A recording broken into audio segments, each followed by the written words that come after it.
Reasoning का नया topic आज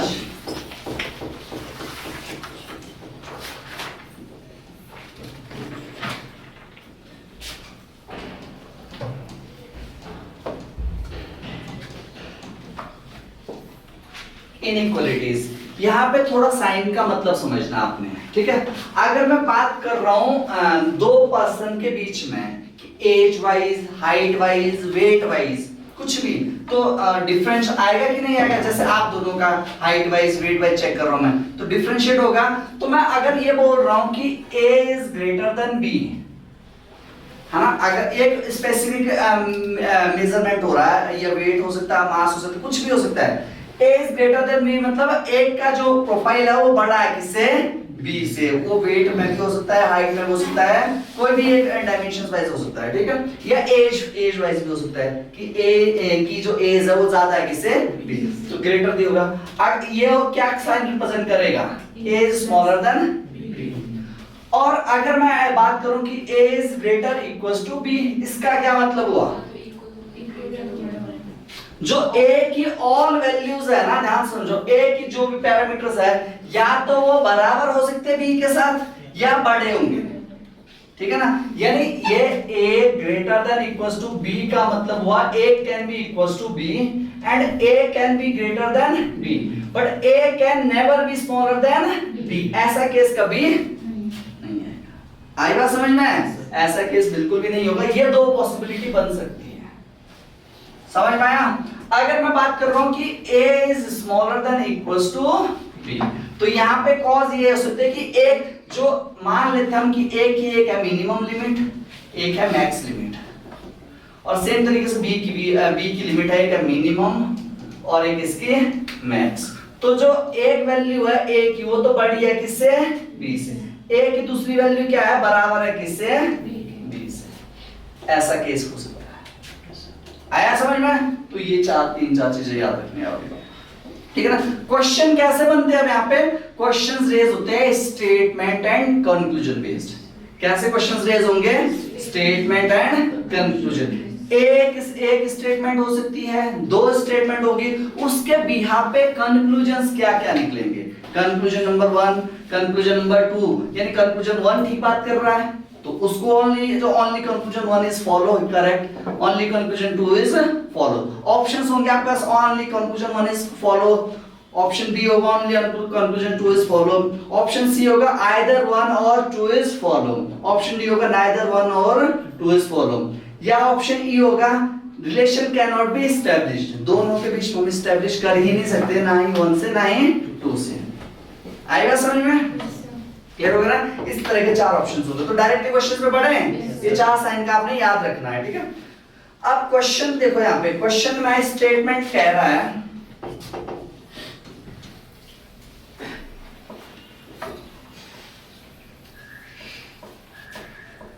स्टेटमेंट 1 लिखो। स्टेटमेंट 1 कह रहा है यहां से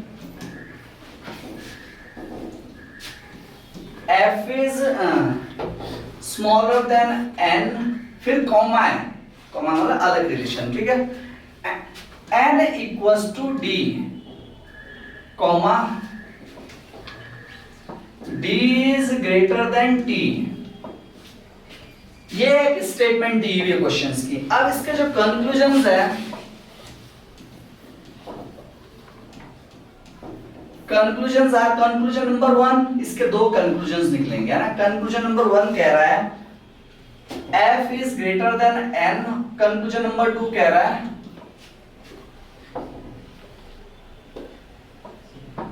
t, conclusion number f is greater than t and conclusion 2 कह रहा है n is greater than t, ठीक है। चलो एक क्वेश्चन मैं बता देता हूं, बाकी आपने खुद करना है। पहला क्वेश्चन ध्यान समझ लो, पेन पेपर डाउन करो। ये तीन रिलेशन है, तीनों को ना एक ही ग्राफ पे रिलेशन में प्लॉट करो। कैसे? पहली बात क्या कर रहा है, f जो है वो क्या है, स्मॉलर है किससे, और n बराबर है किसके, n किसके बराबर है, d। तो d ऑलरेडी बड़ा है किससे, आई बात समझ में? तो जब भी कभी ध्यान समझ लो एफ और ए के भी जो एफ और टी के बीच में इस तरह के एरो बन रहे कि नहीं बन रहे, तो इस केस में कोई भी रिलेशन एस्टैब्लिश नहीं हो सकता। ऐसे केस में क्या है रिलेशन, आई बात समझ में? या ऐसा आ जाए कि अगर एफ ग्रेटर देन फिर बीच में इस तरह टी, तब भी रिलेशन एस्टैब्लिश नहीं हो सकता। आई बात समझ में? क्लियर हुआ कि नहीं हुआ? तो ऑप्शंस देखो आप, ऑप्शन सुन लेना, ऑप्शंस क्या क्या बोल रहा है।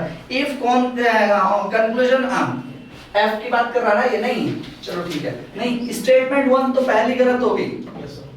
इस हमने क्या चेक कर ली, जो पहला कंक्लूजन है ना वो तो पहले हटा हुआ। दूसरा कंक्लूजन क्या बोल रहा है, n इज ग्रेटर देन, तो जो n इज ग्रेटर देन, जो n है वो बराबर है किसके, d से बड़ा कौन है, तो अगर n की वैल्यू किसके बराबर है, मान लेते हैं n की वैल्यू अगर 5 है तो d की वैल्यू भी कितनी होगी, 5 बड़ा है किससे, तो d हो सकता है 4 3 2 1 0, है कि नहीं है? तो इस केस में ध्यान समझ लो n और t का रिलेशन क्या बन रहा है, इक्वल ग्रेटर देन t। तो इस इक्वल को मिनिमाइज कर सकते हो, n is greater than t, n किससे ग्रेटर निकल रहा है, t से। तो conclusion number second is valid. कौन सा कंक्लूजन है, सेकंड इज वैलिड। आया समझ में? कोई दिक्कत है यहां तक? किसको नहीं आया समझ में, हाथ खड़ा करो। एक बार कंक्लूजन नंबर सेकंड फर्स्ट समझ में आया हैं, पक्का? कंक्लूजन नंबर सेकंड ये बोल रहा है इनको कंबाइंड रिलेशन में डाल दिया हमने, यहाँ पे डल गया ना रिलेशन में, है ना? ठीक है, तो इस बिहार पे कंक्लूजन फर्स्ट तो बन ही नहीं सकता, क्योंकि एफ और टी के बीच में इस तरह के एरो बन रहे थे, हम एस्टैब्लिश नहीं कर सकते रिलेशन, है ना? बट एन और टी का देखो यहाँ पे, एन बराबर है किसके, डी के, डी बड़ा है किससे, टी से, तो एन और डी बराबर है और टी छोटा है ना, तो ऑब्वियसली बात है एन भी बड़ा होगा किससे, टी से, क्योंकि वो डी और एन के बराबर है। तो अब एग्जांपल के तौर पे मान लो एन की वैल्यू थी 5, तो डी की भी कितनी होगी, तो 5 बड़ा है किससे, टी से, तो टी कैन बी 4 3 2 1 0। तो इस बेसिस पे हमारे पास बन रहा है n equals to greater than t, तो n can be, n is always equals to, so equal sign को आप मिनिमाइज कर लो, कौन सा साइन को लो, ग्रेटर, तो n is greater than t। Done? Yes. आया समझ में? ये एक और क्वेश्चन दूं आपको, कर लोगे?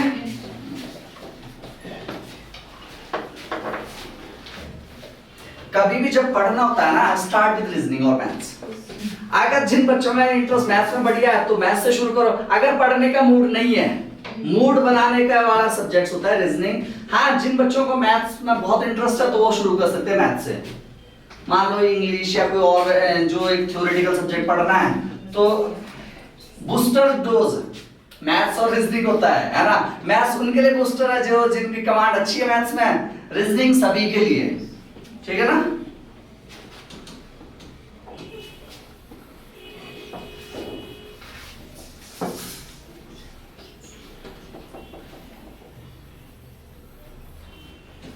Okay, next question is saying that statement लिखिए, statement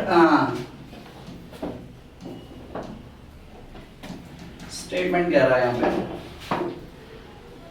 z is greater equals to h, comma b is smaller than h, comma k is smaller than b। ये स्टेटमेंट है आपके पास, है ना? ये गिवन स्टेटमेंट, और एक क्वेश्चन बनेगा यहाँ से, डन रख लो स्टार करके कि एक क्वेश्चन आना ही आना है यहाँ से, है ना? अब कंक्लूजन्स है, conclusion number 1, first conclusion is saying that, क्या लिखा, z is greater equals to h, b is smaller than h, comma k is smaller than b। तो conclusion number first is saying that k is greater than z, comma conclusion number 2, k equals to z। इसको खुद solve करो आप जल्दी से।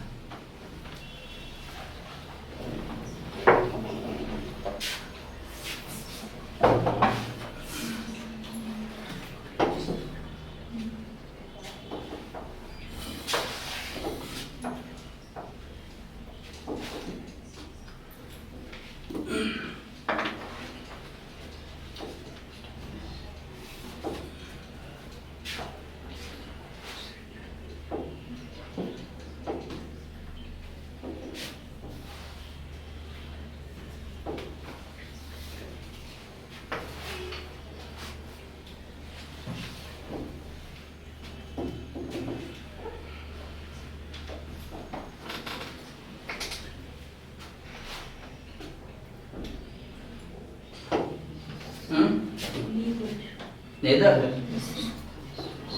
क्या रहा है, कोई भी रिलेशन नहीं बन रहा है, बनाओ बनाओ, कौन का रिश्ता नहीं बन रहा है, सिंपल रिश्ता बना दो, बन ही नहीं रहा है। अच्छा दोनों कंक्लूजन रॉन्ग है, यानी ऑप्शंस इस तरह के हो सकते हैं, if conclusion 1 is true only conclusion 2 is true, if either conclusion 1 और 2 is true, neither, if both conclusion 1 are true, neither आएगा, ऑप्शन डी ना तो 1 और 2। पक्का सबका यही आ रहा है? नेक्स्ट क्वेश्चन लिखिए, सॉल्व कराने की जरूरत तो नहीं पड़ रही ना। नेक्स्ट क्वेश्चन लिखिए, स्टेटमेंट लिखो,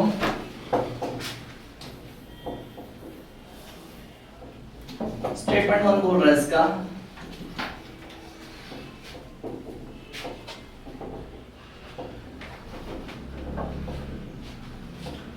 f is smaller than n, comma n equals to d, comma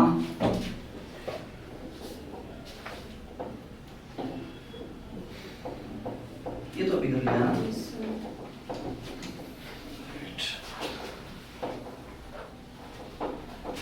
b is smaller than equals to k, comma k is greater than m, comma c is smaller equals to m. Conclusion number first conclusion is saying that b equals to c, true बोल रहा है,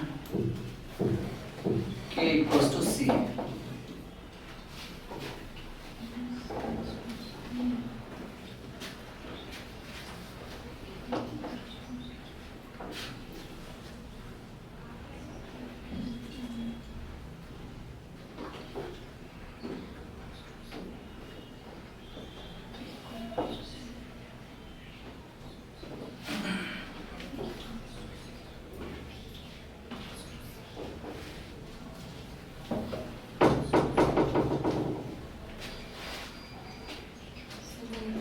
इधर okay, आपका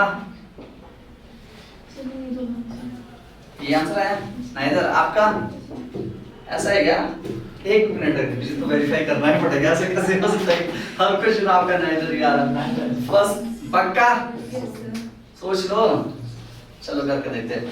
पहला बोल रहा B और सी का एक कंबाइंड रिलेशन बनाया, b is smaller than equals to k and k is greater than m, और साथ साथ c is smaller than equals to c जो है वो तो एक minute, b greater equals to है k, है ना, और तो k के साथ k भी क्या हो सकता है इसका, k बड़ा निकल रहा है किससे, m से, c अच्छा ये भी ले लो, c smaller than equals to c, ऐसा बन रहा है ना, ठीक है। आपको किसका रिलेशन बताना है, b और नहीं, एक मिनट, b ऐसा जरूरी नहीं होता अपोजिट साइंस हो, b बढ़ा है k से, m k बढ़ा है किससे, m से, बट नो इस केस में रिलेशन नहीं बन रहा, k इक्वल्स टू किसके है, ये तो हो ही नहीं सकता ना, वो कैसे हो सकता है, क्योंकि m और c की लिमिट बराबर है, k की थोड़ी है, तो ये ऑप्शंस तो पहले b और c बराबर है, ऐसा भी b और c बराबर ये भी नहीं हो सकते, बिकॉज b की जो मैक्स लिमिट है वो किसके बराबर है, k अपने आप में बड़ा है किससे, c से, है ना, ठीक है। नेक्स्ट क्वेश्चन लिखिए, थोड़ा पैटर्न को चेंज करें, ठीक है, समझ लो इस पैटर्न को। अब जो पजल वाला मैंने आपको इससे पहले कोडिंग एंड डिकोडिंग पढ़ाया था ना, उस तरह के क्वेश्चंस हैं, क्वेश्चंस उसी में ही जैसे कुछ सिंबल्स को यूज कर रहा है, इसमें बोल रहा है, क्वेश्चन लिख लेना आपने, ए कॉपीराइट बी मींस, यानी जो कॉपीराइट साइन है वो किसको रिप्रेजेंट कर रहा है, ये बोल रहा है A copyright B means A is smaller than B, इसका क्या मतलब है, A is smaller than B, ठीक है ना। आगे लिखिए, ए हैश बी मींस अच्छा एक काम करो, अटेंडेंस भी लगा लो साथ साथ। A hash B means A is either smaller than or equals to B, यानी A is smaller than equals to B, ये बात कर रहा है ना। A underscore B means A is greater than B, लिख दिया। Next A dollar symbol B means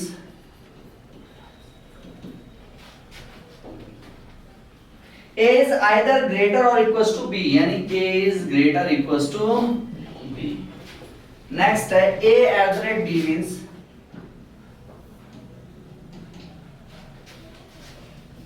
A is neither smaller nor greater than B। A ना तो स्मॉलर है ना ग्रेटर है, तो क्या हुआ फिर? हाँ, तो A इक्वल हो गया किसके, है ना। इतना समझ में आया? ये तो गिवन आपने इन साइंस के अकॉर्डिंग एक्सप्रेशन को सॉल्व करना है। किसके अकॉर्डिंग सॉल्व करना है? कॉपीराइट साइन किसको रिप्रेजेंट कर रहा है? हैश अंडरस्कोर डॉलर और एट द रेट, यानी कॉपीराइट साइन ये कर रहा है जो फर्स्ट पर्सन है वो क्या है? पहले क्या? The first person is smaller than the second one, और ये क्या बोल रहा है? The first person is smaller equals to second one, underscore क्या था? First person is greater than second one, first person is greater equals to second person, at the rate क्या रहा है? Both are equal, दोनों क्या है? Equal। समझ में आया? तो यहाँ पे क्वेश्चन बोल रहा है, स्टेटमेंट लिखो। Statement 1,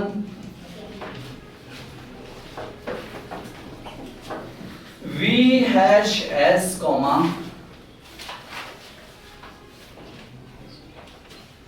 S copyright L comma L copyright J,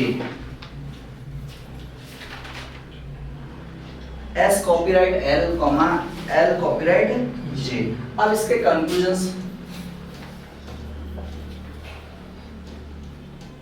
conclusion number 1 and 2, ठीक है। कंक्लूजन नंबर 1 लिखिए,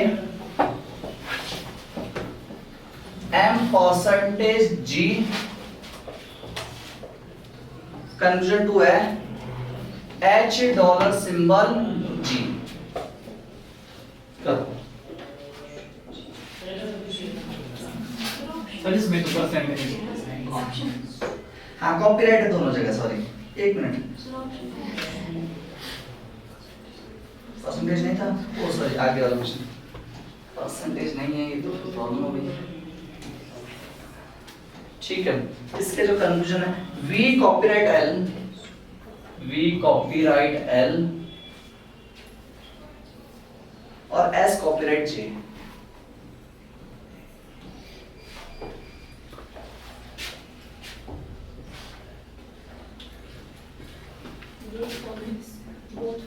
Both follows।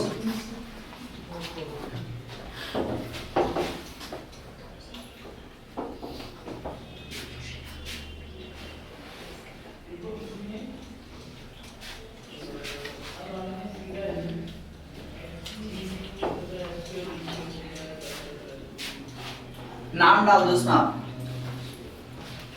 लिख लो लास्ट में नाम अपना। हाँ ठीक है, तो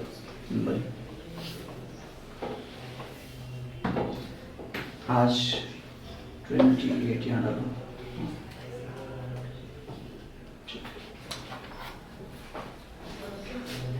आपका नाम लिखा हुआ देखो।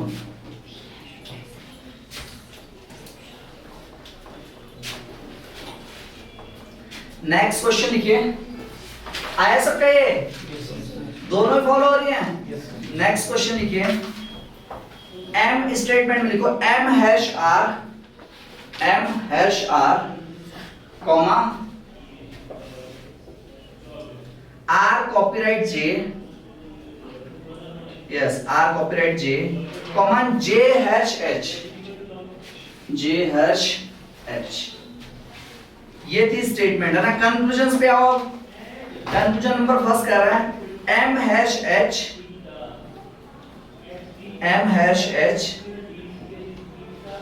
Conclusion two R copyright H M hash H conclusion two R copyright H।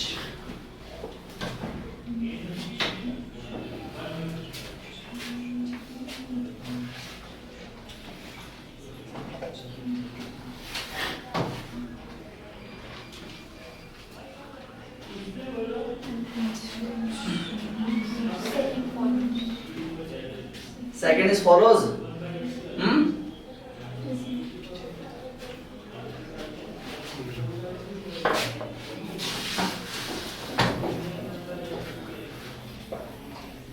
Conclusion 2 is follow.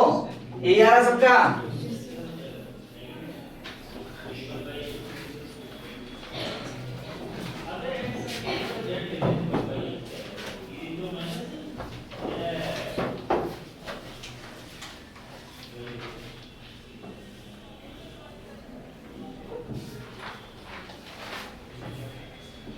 थोड़ा क्वेश्चन का ना लेवल अप कर लेते हैं अब, है ना। स्टेटमेंट में बोल रहा है, अब इस पे ये जो साइन बेस्ड अब नहीं है, कुछ नहीं, ठीक है ना। ये आते के क्वेश्चन अब डायरेक्टली क्वेश्चन बोलो, अब कॉमा भी नहीं है, कॉमा भी नहीं, अब डायरेक्टली क्वेश्चन है स्टेटमेंट में। स्टेटमेंट बोल रहा है R is greater equals to S is equals to T is smaller than equals to V sorry Q, it's U is smaller than V is greater than Z। Conclusions इसके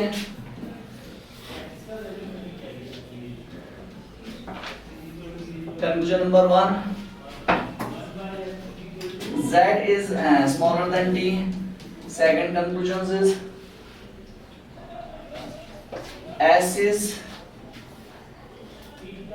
greater than V। Okay,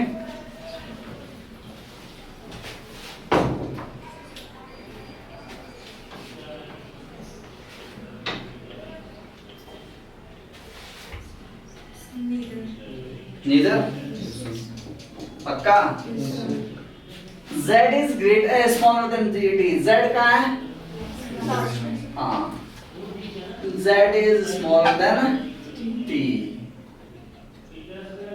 बोल option सुन लेना इसमें। Options क्या कह रहा है? If conclusion 1 is true, conclusion 2 is true, if either 1 or 2 is true, if neither 1 or nor 2 both true। as second conclusion क्या बोल रहा है? S is greater than V।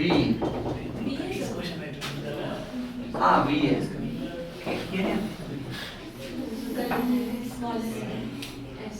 ये U है, ये V है ना। तो S बराबर है T पर छोटा बराबर है किससे? तो नहीं, बड़ा तो हो ही नहीं सकता, ये तो पहले ही रॉन्ग आ रहा है ना। और Z और T का Z यहाँ पे T यहाँ पे नहीं, कोई रिलेशन नहीं बन रहा है, है ना, ठीक है ना। तो नाइदर का केस ऑप्शन तो डी है ना।